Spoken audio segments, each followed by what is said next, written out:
Le temps est fluide ici. Dit le démon. L'homme sut qu'il s'agissait d'un démon au moment même où il le vit. Il le sut. Tout comme il sut que cet endroit était l'enfer. Ni l'un ni l'autre ne pouvait rien être d'autre. La salle était longue, et le démon attendait tout au fond, près d'un brasero fumant. Une myriade d'objets pendaient au mur gris-pierre, objets d'un genre qui n'eût été ni sage ni rassurant d'examiner de trop près. Le plafond était bas, le sol étrangement immatériel. Approche, ordonna le démon, et l'homme approcha. Le démon était nu et squelettique, couvert de cicatrices profondes. Il semblait avoir été écorché vif dans un lointain passé. Il n'avait pas d'oreilles, pas de sexe. Ses lèvres étaient fines, ascétiques, et ses yeux étaient des yeux de démon. Ils avaient vu trop de choses, voyagé trop loin. Sous leur regard fixe, on se sentait moins important qu'une mouche. « Qu'est-ce qui va arriver maintenant ?» demanda l'homme. « Maintenant, répondit le démon d'une voix chargée ni de chagrin, ni de plaisir, juste d'une terrible et plate résignation. Tu vas être torturé. Combien de temps? Mais l'être secoua la tête sans répondre. Marchant lentement le long du mur, il inspecta un des objets pendus, puis un autre. Au bout de la rangée, près de la porte fermée, se trouvait un chat à 9 queues, fait de fils de fer barbelés. Il le décrocha d'une main à 3 doigts et revint, le portant avec révérence. Puis il disposa sur le brasero les lanières métalliques qu'il regarda commencer à chauffer. C'est inhumain. Oui. La pointe des queues du chat luisait d'un orangé terne. Comme le démon levait le bras pour asséner le premier coup, il déclara « Au bout d'un certain temps, même cet instant te rappellera de bons souvenirs. »« Tu mens. » Non. Assura-t-il. Et juste avant d'abattre son instrument de torture, il expliqua « La suite est pire. » Puis les lanières frappèrent le dos de l'homme en crépitant et en sifflant. Elles déchirèrent ses habits de prix, le brûlèrent, le déchirèrent, le déchiquetèrent. Et pour la première fois, mais non la dernière fois en ces lieux, il hurla.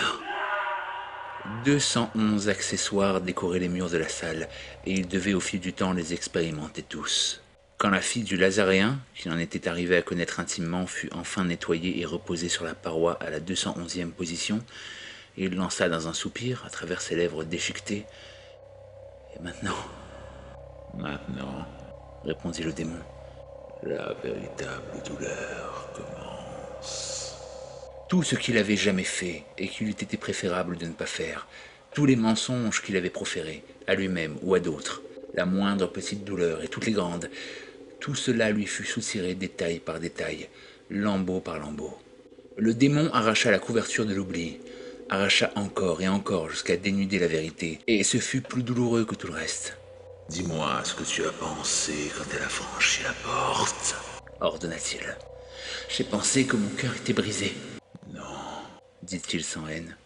C'est faux. Il fixait l'homme de ses yeux sans expression, le contraignant à détourner les siens. J'ai pensé. Maintenant, il ne saura jamais que j'ai couché avec sa sœur. Et se poursuivit ainsi le démantèlement de toute une vie, bribe par bribe, instant par instant, tous plus terribles les uns que les autres.